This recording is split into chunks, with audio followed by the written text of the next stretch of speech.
All right, everybody. Thank you so much for the wait. We will now begin our regular meeting of the Reno City Planning Commission. Today's date is Wednesday, May 15th, 6 o'clock.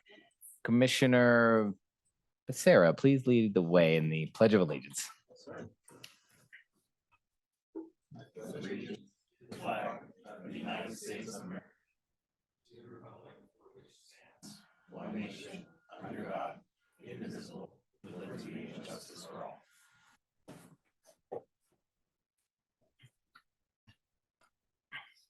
All right, we'll kick it off with item number 2, roll call. Heather, please. All right, Harris Armstrong. Here. Manny Becerra. Here. Arthur Munoz. Here. Carrie Romeyer. Here. Alex Felto. Here. Sylvia Villanueva. Here. JD Draculich. Here. All right, we have a quorum. Great, thank you. Moving on to item number 3, public comment. This item is for either public comment on any action item or for any general public comment. Members of the public may call into the meeting to provide public comment by using the Zoom link provided on the agenda, specifically https://links.reno.gov/3XI:8K-U. It should be noted for those in the audience that comments are to be addressed to the Planning Commission as a whole. Comments heard under this item will be limited to 3 minutes per person and may pertain to matters both on and off the Planning Commission agenda. Please note that the Planning Commission may not take action upon any matter not agendized for possible action on today's agenda. When you are called on for public comment, please state your name for the record and begin speaking. The timer will begin when you say your name and you will be afforded 3 minutes. If you're an attendee in the Zoom meeting and would like to make public comment at this time, please raise your hand.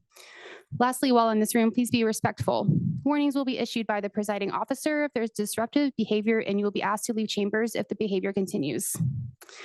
We did receive correspondence that was general in nature and not specific to any items on this agenda. They were forwarded to the Planning Commission and have been entered into the record. I don't have any voicemails and I don't have any request to speak forms, but I believe there is somebody on Zoom that would like to speak.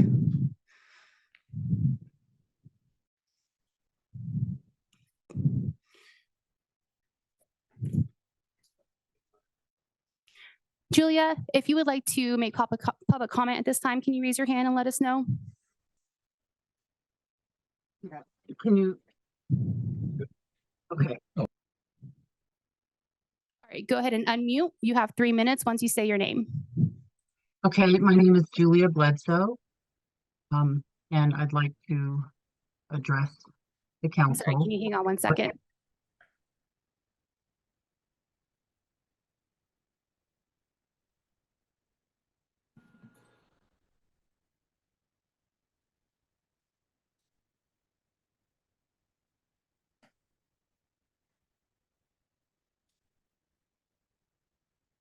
Can you hear me? Yes, we can, Julia. Go ahead. Okay, thank you. Sorry about that.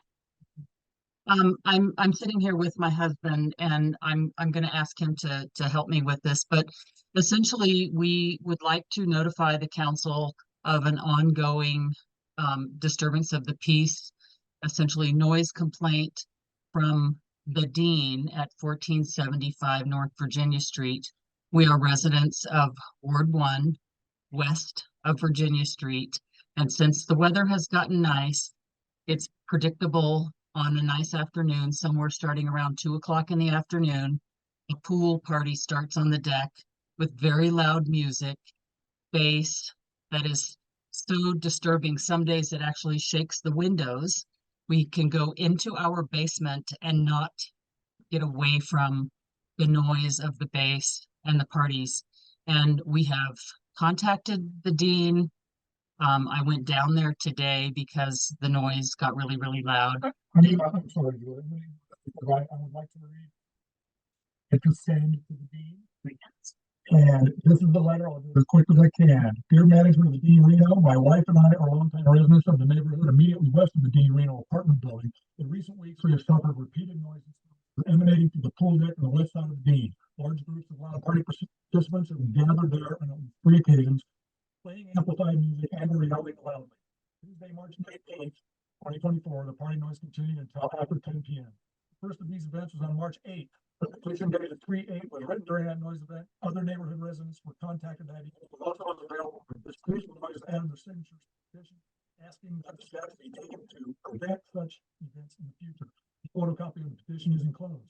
We are reasonable people, understand the pool deck is an amenity for the use of apartment residents. We have no interest in preventing people from having fun. However, the Dean is an apartment building, not a college party venue. People using the deck should be made aware of the impact of the noise of the neighborhood and remain consistently respectful and considerate of their neighbors. The shape of the Dean building and location of its pool deck within that shape concentrate and focus all noise generated on the deck at the neighborhood to the west and directly at our front porch. If we cannot sit on our porch 2 blocks away without being inundated with loud music and other noise from the deck, it's too loud. We have been homeowners and residents in the neighborhood for decades, many years prior to the conception of the Dean. The building has destroyed our mountain city views to the east and adversely affected our property values. Now, with these noise issues, our quality of life. We can do little about the first two impacts on us and our neighborhood. However, there are processes available to us to affect the latter. As the neighborhood where working people live, we have a reasonable expectation of being able to enjoy our homes in peace. Most people share this expectation. This is why there is a city ordinance designed to prevent disturbing of the peace. The aforementioned petition has not yet been sent to anyone other than the management of the Dean. It is our sincerest hope that through cooperation, the problem can be resolved without further involvement of the Reno Police Department or other City of Reno ordinance enforcement entities. We believe the building management wants the Dean, a newcomer to our community, to be a good neighbor and will take prompt steps to resolve this matter permanently and effectively. Recommended for eliminating. Mr. or Mrs. Bledsoe, your time is up. Okay, I would like something done about this. Please do something. Thank you. Thank you. Are there any more Zooms or anything else? No more hands on Zoom, and I don't have any requests to speak forms in front of me. Okay. Anybody in the chambers wish to speak on general public comment? Seeing none in the chambers, we will close item number 3, public comment, and move on to item number 4, public hearings.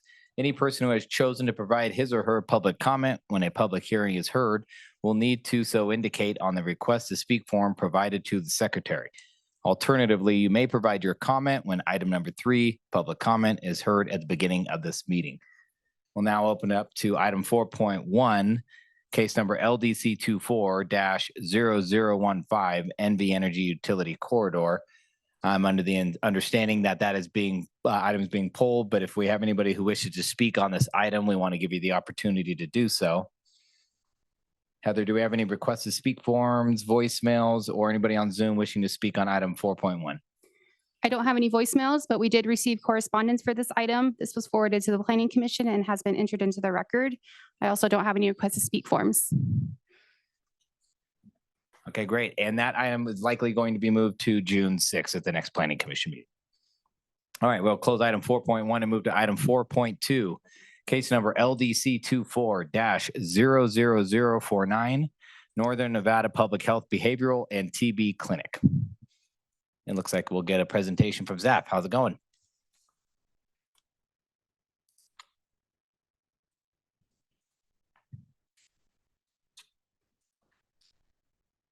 Oh, Daniel, is it? Yes. Nice to meet you. Microphone's in front of him, but we can hear him. Oh, okay. Hey, oh my God, I thought that was new. I thought it was new. Beautiful. Look at that. Yes, Daniel Martoma, Associate Planner Specialist for the record.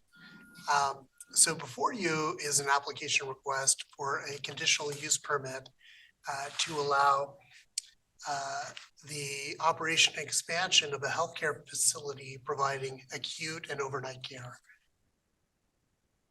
And so here's an area map that shows the location of the subject site.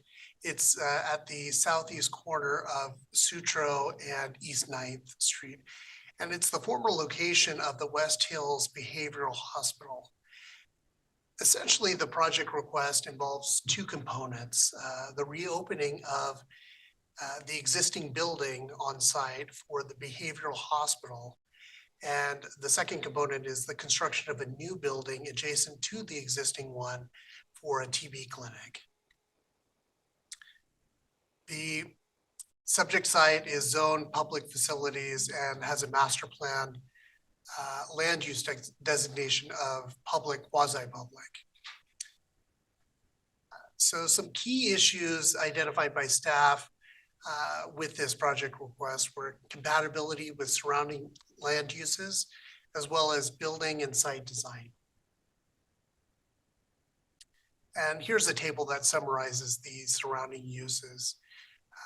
As you can see, to the north and to the west are single-family residential, and then you have a charter school to the east, directly east, and to the south, you have a church.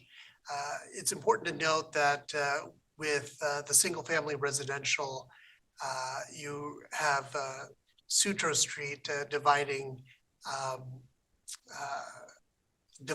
that single-family residential on the west, and then East 9th on the north side.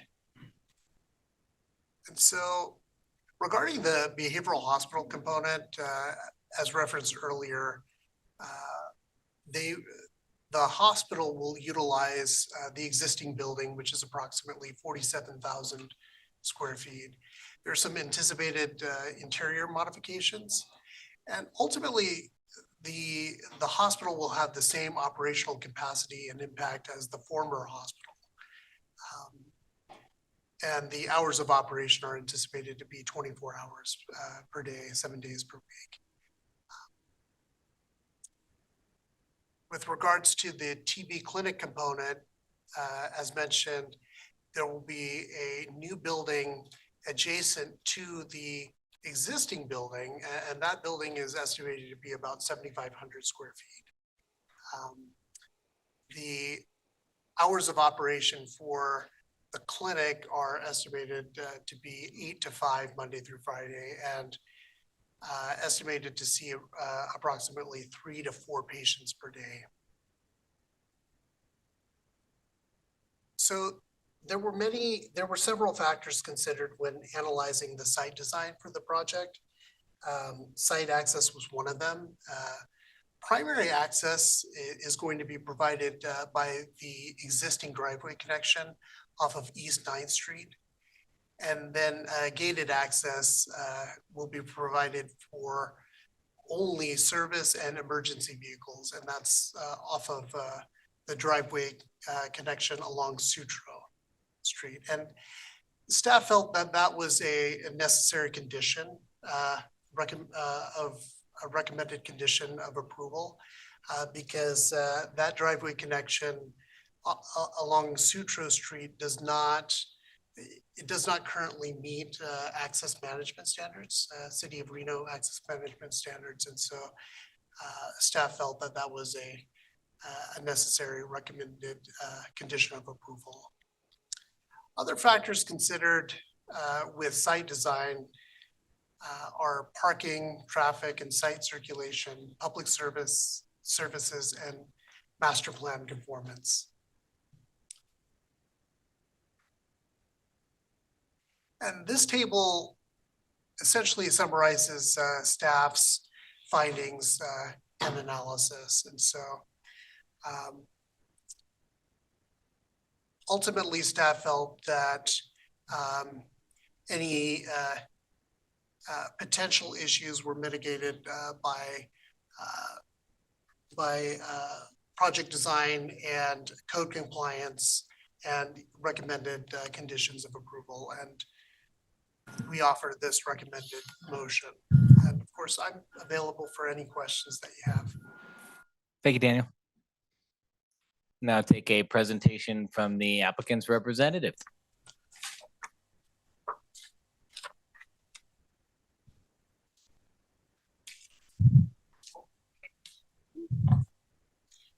It's nice to be in front of you all tonight. Stacey Huggins with Wood Rogers representing this project before you this evening. Staff did a great job going over some of the high points in the project, so I'm going to go a little bit quick through a couple of my first slides. I don't need to repeat the zoning or the parcel size or where it is. I do just want to note that the West Hills facility closed in 2021, and that had a big impact on this community.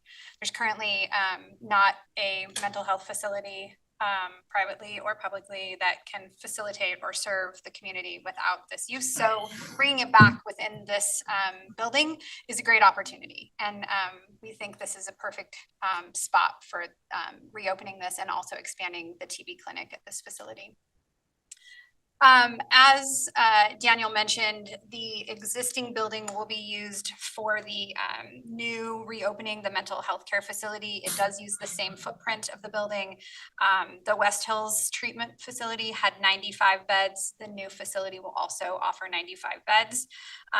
The care in this facility will be for adults, pediatric, and adolescent patients. So, it's open to anyone. It will be a 24/7 operation with most of the business or operation happening between 7:30 a.m. and 5 p.m. with some visitor hours extending outside of that. That 24-hour operation will allow for 3 shifts of people to come in and out of the site. In terms of the tuberculosis clinic, again, that's the building directly to the west of the existing building. That is a new 7,500 square foot building. Right now, there is an existing TB clinic that is operating downtown near the Reno facility. And the reason they're looking to move into this building is that they've kind of outgrown this and the technology is a little bit outdated for what they're doing for our community. So this new facility will actually allow them to have new improved exam rooms as well as some updated technology. And as staff mentioned, the TB clinic is a Monday through Friday, 8 to 5. They see 3 to 4 patients a day in there. So they have a very small operational capacity. Staff talked about the access a little bit. In terms of the traffic, we looked at both traffic and parking for this site and kind of took into consideration that this was a functioning and acceptable operating facility back in 2021. So we looked at traffic for the overall facility. If you combine the behavioral health and the TB clinic, the peak hour trips were 189. Again, for both uses, if you just look at what the TB clinic would add, it would add 28 PM peak trips. So it's negligible, the impact on the existing street network, which our traffic engineers felt was adequate to serve this use plus the TB clinic.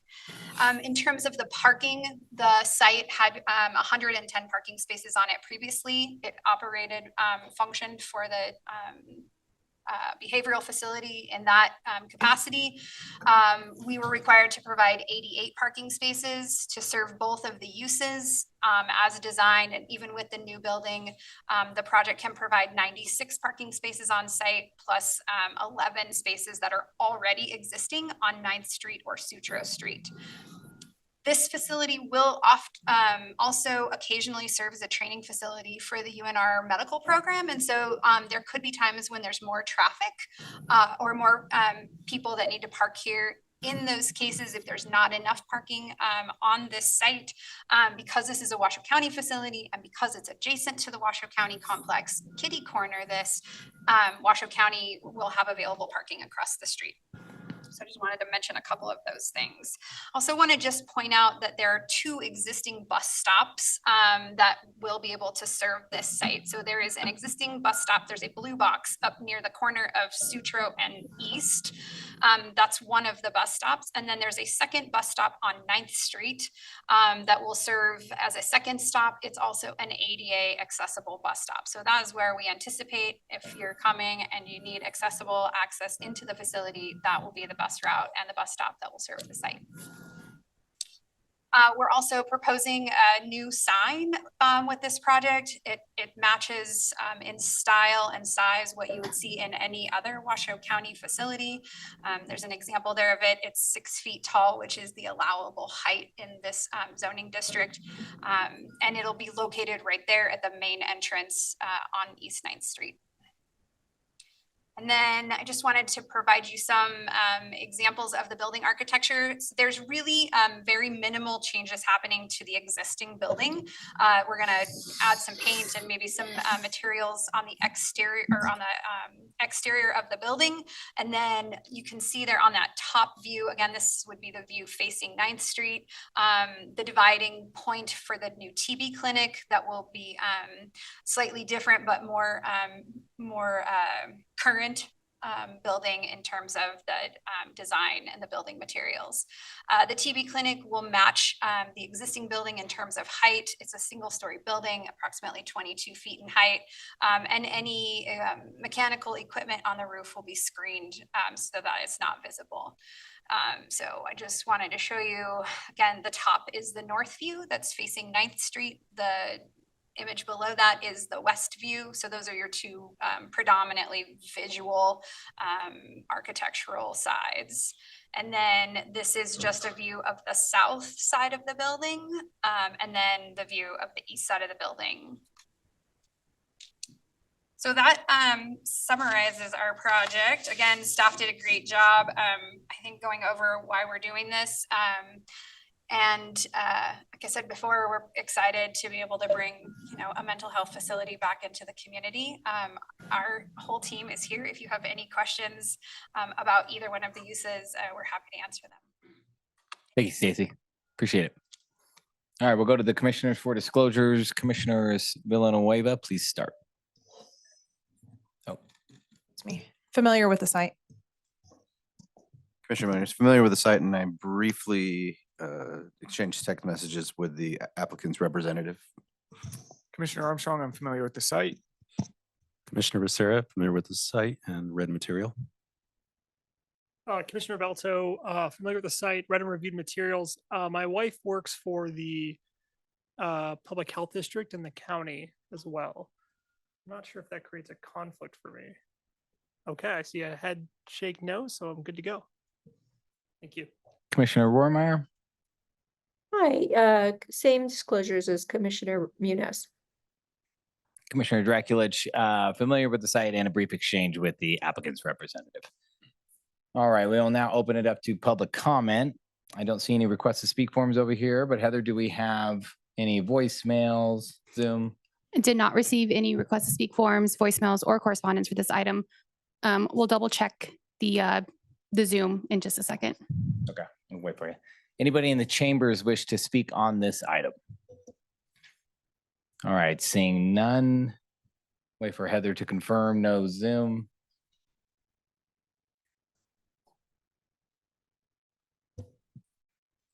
Nope, we're good. Okay, excellent. We will now close public comment on this item and then open up to the commissioners for questions of staff or the applicant's representative. Commissioner Becerra, please. Sure. Thank you, Chair. Daniel, I think this one's for you. First off, great job. And I agree with you and the applicant that this is a good thing for the community. You mentioned the access management standards weren't up to snuff on the Sutro Street side. Is that something that can be addressed through a condition, or is it beyond the scope of this? As far as I'm not sure. You had mentioned, and maybe right, I'm misunderstanding it, that Sutro couldn't be used because. Thank you for the question. There were various departments and agencies that reviewed this along with planning. Engineering made that observation that the existing driveway connection along Sutro Street did not currently meet those access management standards. I would defer to engineering on that. I'm not truly an expert in that. Okay. But for the record, Mike Riley, planning manager. So when engineering looked at that, that is an existing driveway that just doesn't meet the spacing from the intersection and other driveways that are along Sutro Street. Engineering was comfortable that be maintained if it was maintained for essentially a secondary emergency and service entrance, that they had no issue with that based on the low volume of traffic. So with the condition number 6 to gate that access, they were comfortable that access could remain. Okay, great. Thank you. Yeah, thanks so much. And I guess one more quick one, just curious. I don't know if it's for you or Stacy, but you mentioned that the 9th Street complex would serve as overflow, but is that facility open to the public after hours, or is it just overflow during like 9 to 5 or something? I would defer to Stacy on that.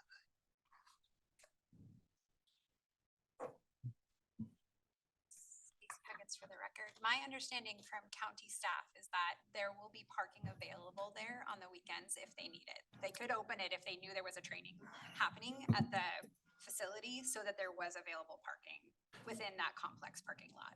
Okay, and maybe let me clarify my question. Is that available 24/7 during the same hours as the behavioral center It or? wouldn't be Okay. because it would only be necessary if there was a training Ah. happening on site at Okay. that time, at the same time that the facility was operating, right? Okay. When we might have too many people parking there.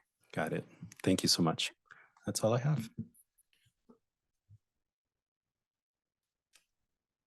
I'm happy to open up discussion. Hey, quick Oh, question. Oh, please. It's going to be Commissioner Munoz.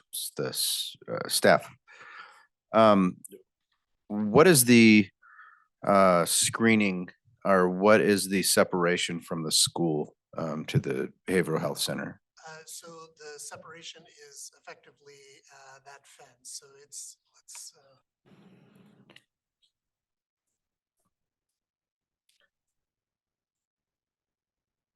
so yes, there's a fenced off area. So it's directly adjacent to. Okay, is there any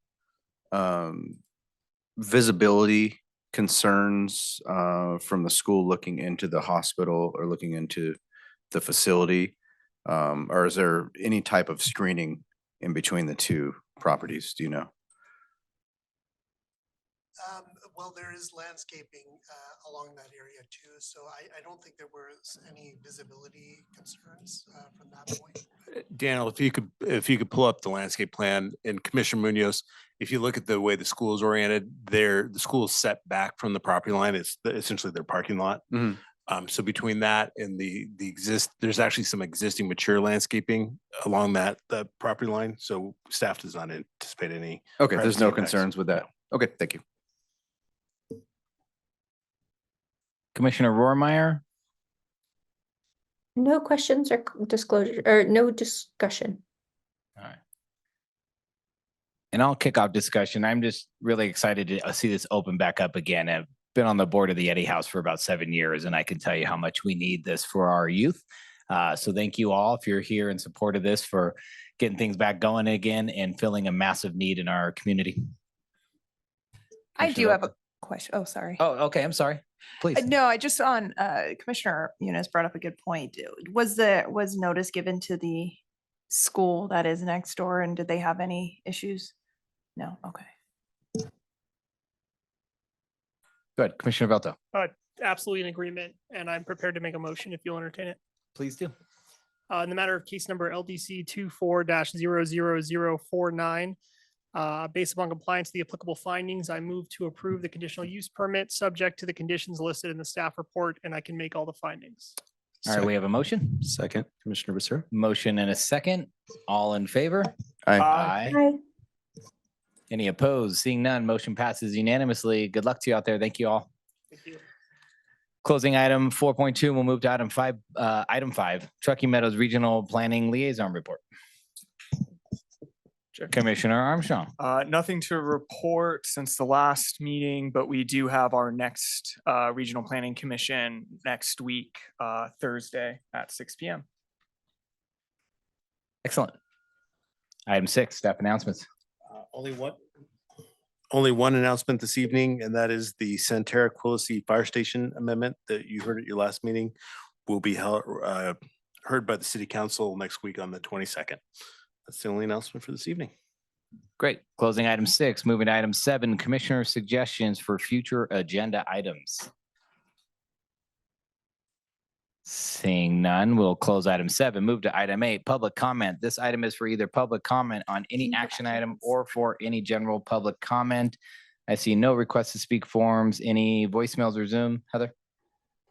No voicemails or correspondence, and nobody's on Zoom. All right. Anybody in the chambers wish to speak on this public comment item? Seeing none, we will close public comment. Item 9, move for adjournment. So moved. All right. Motion passes. All right. Thanks, y'all. Have a good night.